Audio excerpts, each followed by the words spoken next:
Congratulations on your new series. I had a chance to screen the first few episodes, and it's quite a series. So to start, how did you even get involved with this?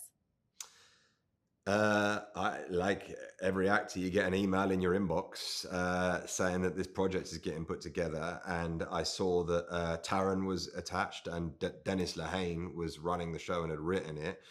I'd recently watched Blackbird, and so my uh, uh, interest was definitely peaked. Let me put it that way. And then I had a Zoom with Dennis.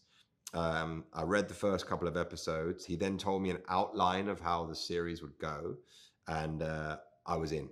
I really wanted to do it, and I was lucky enough to be given the opportunity to do so.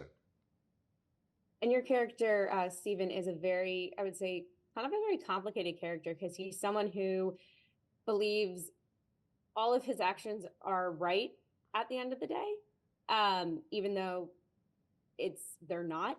So for you, how do you approach a character like that? Someone who's very complicated, who's very layered in that degree.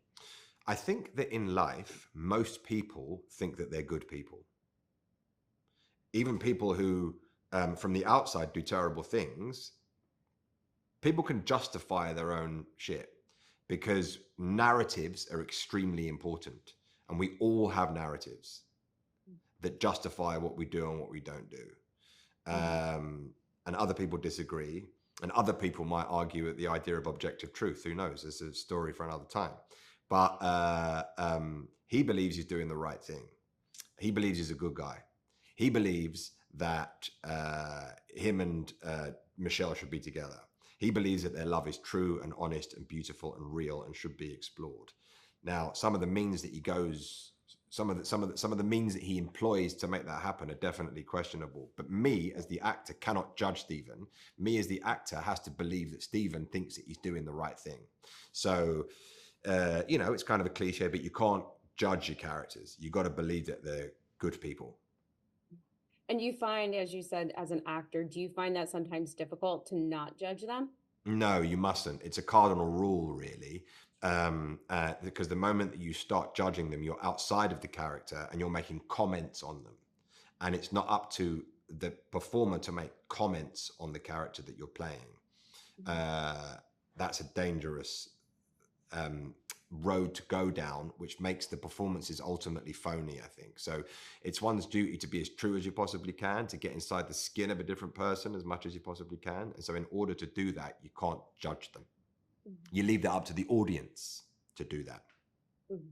And also, though, you have to find a connection with the character, even though, as you said, you can't judge them, but you do need to find a connection. You need to find somewhere where you can draw from your own experiences. So how did you connect to this character? Yeah, you definitely do. That's very astute of you.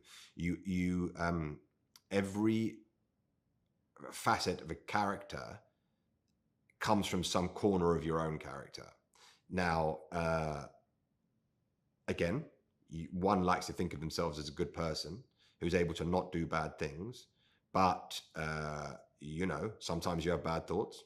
Sometimes you have ugly thoughts.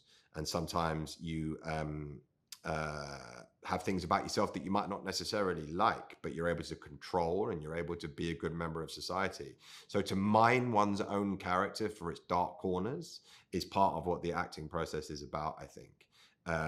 And also good parts of you. And, just looking at the myriad of human experience through one's own character and the corners of one's soul, it's part of the fun.